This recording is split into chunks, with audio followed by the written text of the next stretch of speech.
Hello friends, वाल junior classes में आपका स्वागत है। मैं जन्मेजर में और एक बार फिर से एक और टॉपिक लेके आया हूँ। और अगर देखा जाए तो ये भी टॉपिक कहीं ना कहीं बहुत ही महत्वपूर्ण टॉपिक है। लोगों के मन में एक प्रश्न ऐसा लगातार रहता है। अभी अगर आज देखा जाए तो हमारे जो स्वतंत्रता सेनानी थे, हमारे जो देश को आज़ाद करने के लिए जिन्होंने कुर्बानियाँ दी हैं, और इनको हम 15 अगस्त और 26 जनवरी को याद करते हैं। और अक्सर ऐसा होता है कि एक सिक्के के दो पहलू, अच्छाई और बुराई साथ साथ चलती है। तो उसमें कुछ ऐसा भी आज के समय में देखा जाए, बहुत सारा ऐसा प्रश्न आता है। बहुत जो इतिहास के अच्छे जानकार लोग हैं, जिन्होंने उसको अच्छे से पढ़ाई किया है, देखा है, उनका मानना होता है कि अंग्रेज़ जो हमारे यहाँ आए थे तो वास्तव में अंग्रेज़ भारत के भाग्य विधाता थे। तो इस टॉपिक पे इतिहास के जानकार हैं, साइंस के टीचर भी हैं, रतन चंद जी। मैं आज इनसे इसके बारे में जानकारी लूँगा और आप तक ये वीडियो, आप तक ये सूचना पहुँचेगी। सर, मैं ये जानना चाहूँगा कि ये जो बातें कही जाती हैं कि अंग्रेज़ जो थे वो भारत के भाग्य विधाता थे, ये बातें कहाँ तक आप सही कह सकते हैं, और अगर सही है तो कैसे? जी। सबसे पहले आप सभी का अभिवादन है। और ये बातें भारत भाग्य विधाता, जो हमारा जनगण मन है उसमें भी शब्द आता है कि भारत भाग्य विधाता, तो उसके भी विश्लेषण करने के बहुत सारे आशय आते हैं जी। और क्वेश्चन सीधा ये है कि अंग्रेज़ हमारे यहाँ पर आए, शासन किए और हमको गुलाम बनाए, और वो हमारे भाग्य विधाता हैं। तो भाग्य विधाता का मतलब ये होता है कि पूरा कायाकल्प कर दे, जो बदलाव टोटल कर दे, और वो भी सकारात्मक दृष्टि से, उसको भाग्य विधाता कहते हैं। तो अंग्रेज़ों का भारत में आना भारत के लिए भाग्य विधाता तो मैं नहीं कहूँगा, क्योंकि हमारे वो शोषणकर्ता थे, हमको गुलाम बनाए, यहाँ पर आके शासन किए। भाग्य विधाता तो हमारे नहीं है, लेकिन ये बात ज़रूर मैं कह सकता हूँ कि अंग्रेज़ों के आने से यहाँ बहुत कुछ लाभ भी हुआ है, बहुत कुछ फ़ायदा भी हुआ है। एक पहला लाभ तो ये आप समझें कि अंग्रेज़ों द्वारा जितनी चीज़ें यहाँ पर महत्वपूर्ण इंफ्रास्ट्रक्चर निर्माण किया गया है, चाहे हावड़ा का ब्रिज भी देख लें, और आज भी इतनी बिल्डिंगें बनाई हैं, राष्ट्रपति भवन बनाया गया है, इंडिया गेट बनाया गया है, गेटवे ऑफ इंडिया बनाया गया है, तमाम ऐसे देश की बड़ी सरकारी जो ऑफिसें चल रही हैं वो अंग्रेज़ों की बनाई हुई बिल्डिंगों में चल रही हैं। और कोई बिल्डिंग 200 साल, 300 साल, 250 साल पुरानी बिल्डिंग है, लेकिन वो बिल्डिंग है सच खड़ी हुई है।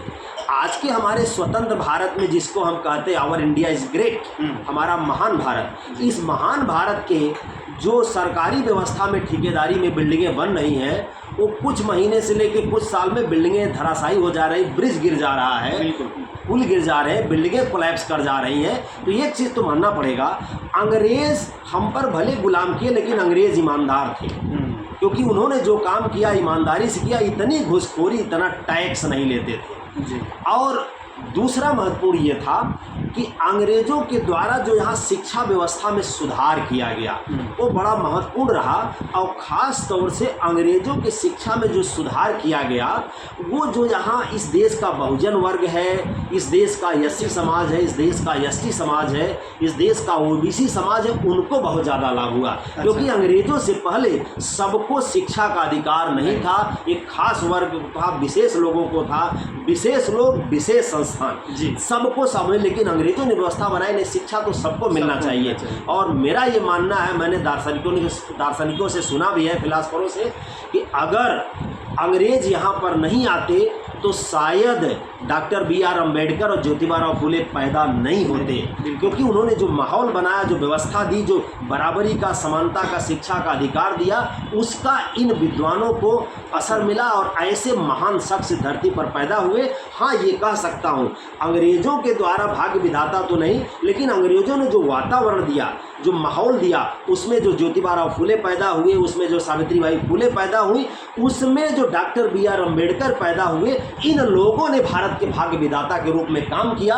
ये लोग उस माहौल में पैदा होकर के, अब संविधान लिखने का मतलब क्या होता है, भारत का भाग्य लिखना, और भारत का भाग्य लिखने वाला डॉक्टर बी.आर. अम्बेडकर पैदा हुए। लेकिन अंग्रेज ना आते तो यहाँ की जो शिक्षा व्यवस्था थी, यहाँ का जो सोच था, उसमें डॉक्टर अम्बेडकर जैसी प्रतिभा निखर उस के नहीं व्यवस्था में निखर नहीं पाती, दब जाती, कुचल जाती। और अंग्रेजों से आने से पहले कितनी प्रतिभा दबी होगी। और आज भी मानना है कि बहुत सारी प्रतिभाएं को अभी वो वातावरण नहीं मिल रहा है जो निखर सकती है।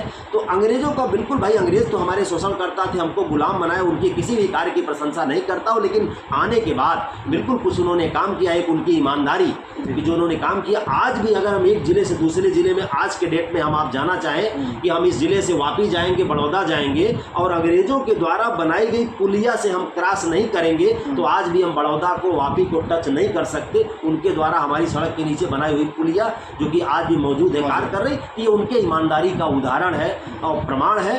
तो उनके गुलामी को बिल्कुल मैं रिजेक्ट करता हूँ, लेकिन उनके द्वारा दिए गए कुछ समाज के लोगों का जो हित हुआ, शिक्षा मिला, हमको ईमानदारी सीखने को मिली, और उनके द्वारा आने के बाद से जो हमारे देश में अंग्रेजी का प्रभुत्व आया, तो अंग्रेजी तो पूरी दुनिया के लिए आज बहुत ही कम्युनिकेशन की मेन भाषा है। इन सब कार्यों के लिए उनको हम मान सकते हैं कि उनके आने से जिन लोगों का भाग्य बदला, उनके लिए बिल्कुल भाग्य विधाता है, पूरे देश के लिए तो नहीं है। बिल्कुल सर, एक चीज़ ये भी कहा जा सकता है, जैसे अंग्रेज़ों के आगमन के बाद जैसे इक्वलिटी की बात करें अगर हम पूरे देश में, तो निश्चित तौर से उसका श्रेय अंग्रेज़ों को ही जाता है। हाँ, क्योंकि अभी आपने कहा ना कि कुछ विशेष वर्ग को शिक्षा का अधिकार था, और अंग्रेज़ों ने ही पूरी व्यवस्था को, मैंने कि जैसे शिक्षा की व्यवस्था है, उनका कहना था शिक्षा तो सबके लिए होना चाहिए, बिल्कुल शिक्षा सबके लिए उसके दरवाजे खोले। और उसी का परिणाम है, आपने अभी कहा, बहुत अच्छा लगा कि उसी का परिणाम है कि ज्योतिबा राव फूले, सावित्रीबाई फूले और डॉक्टर अंबेडकर जैसे शख्स हमारे देश में पैदा हुए। और इन्होंने जो है, इनको हम भाग्य विधाता, ये लोग भाग्य विधाता का काम किए। नहीं, बिल्कुल सही। और भी बहुत सी कुरीतियां अंग्रेजों ने एक चीज़ महत्वपूर्ण ये किया कि जैसे अभी जो यहाँ पर सती प्रथा की व्यवस्था थी कि पति अगर मर जाए तो जबरदस्ती उसकी नौजवान पत्नी को उसके चिता पर जला दिया जाता था। अंग्रेजों ने जैसे देखा तो उन्होंने बोला कहे कि इस तरह की किस तरह इनह्यूमैनिटी हो सकती है, तो उनको मतलब अनएक्सेप्टेबल था। उन्होंने इसके लिए कानून बनाया, इसको रोकने का प्रयास किया, और हमारे देश के लोगों ने कहा कि नहीं, हमारी परंपरा, उसके समर्थन में खड़ा हुए। और दूसरी, तमाम जो हमारे पुराने लोग हैं वो इस चीज़ को जानते हैं। इस देश में व्यवस्था थी कि जो नव दंपति होता था, उनका जो पहला बच्चा होता था, पहले बच्चे को दान कर देने की, गंगा में दान कर देने की व्यवस्था थी। तो ये व्यवस्था अंग्रेजों ने देखा करें, तो ये चीज़ें जो हमारे देश के लोग स्वीकार करते थे, जो कि बिल्कुल अमानवीय था, उसको तोड़ने का काम अंग्रेजों ने किया। शिक्षा देने का काम अंग्रेजों ने किया, बराबरी का काम अंग्रेजों ने किया, अंग्रेजी सिखाने का काम अंग्रेजों ने किया, ईमानदारी देने का काम अंग्रेजों ने किया। हमारे देश की, बिल्कुल आप सही कह रहे हैं, दर्जनों कुरीतियों को कानून बना करके उनको समाप्त करने का काम अंग्रेजों ने किया। और मैं ये कह सकता हूँ कि अगर अंग्रेज नहीं आए होते तो बहुत सारी कुरीतियाँ हमारे देश से जो समाप्त हुई आज भी मौजूद होती। इन सारे को कुरीतियों को समाप्त करने में अंग्रेजों का बिल्कुल योगदान है। उनके उस कार्यों के लिए अंग्रेज को भी सल्यूट करते हैं। हाँ, उन्होंने जो हमको गुलाम बनाया उसके लिए तो हमारा उनसे प्रतिकार रहेगा, उनकी निंदा करता हूँ। बिल्कुल सर, और आपसे ये बात करके बहुत अच्छा लगा। और निश्चित तौर से जो ये मन में डाउट था, कहा जाता है एक सिक्के के दो पहलू होते हैं, अच्छाई और बुराई साथ साथ चलती है, तो कहीं ना कहीं उनके अंदर गुलाम तो बनाए थे, कहीं ना कहीं भाई हम उनको अच्छा नहीं कर सकते हैं, लेकिन उनके द्वारा किए गए कार्यों की हम प्रशंसा कुछ कहीं ना कहीं कर सकते हैं। तो बहुत अच्छा लगा आपसे बात करके सर। नेक्स्ट टॉपिक के साथ नेक्स्ट बार आपसे मिलेंगे, तब तक के लिए आप सबको बहुत बहुत